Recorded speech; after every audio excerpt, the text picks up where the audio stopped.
पलूस कडेगाव हा मतदारसंघ आहे। खरं तर या मतदारसंघामध्ये परंपरागत काँग्रेसच बघायला मिळते आणि यंदा सुद्धा काँग्रेसच्या उमेदवाराचं पाड जड दिसतंय।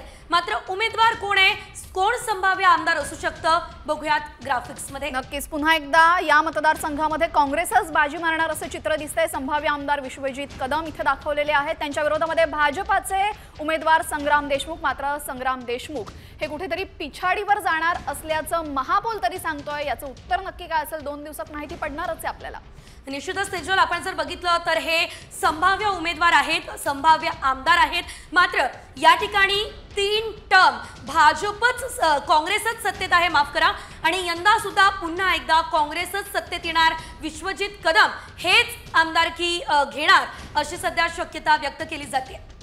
मात्र नेमकं असं काय, यामागची कारणं काय आहे, आमचे प्रतिनिधी सांगतायत।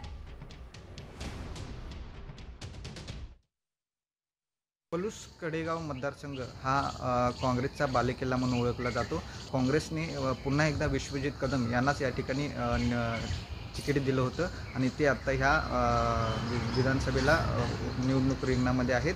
तर त्यांच्या विरोधात संग्रामसिंह देशमुख हे या ठिकाणी निवडणूक रिंगणात आहेत व त्यांना भाजपकडून तिकीट या ठिकाणी देण्यात आलेलं आहे। संग्रामसिंह देशमुख हे गेल्यावेळीही विश्वजित कदम यांच्या विरोधात उभे होते आणि यावेळीही विश्वजित कदम यांच्या विरोधात संग्रामसिंह देशमुख उभे आहेत। या ठिकाणी दुहेरी लढत पलूस कडेगाव मतदारसंघामध्ये पाहावयास मिळत आहे। भाजप आणि काँग्रेसमध्ये या ठिकाणी ही लढत होत आहे। विश्वजित कदम यांचं काम पाहता या ठिकाणी त्यांच्या संस्था आणि इतर कामे पाहता आणि त्यांनी मंत्रिपदही विश्वजित कदम यांनी भूषवलेलं आहे।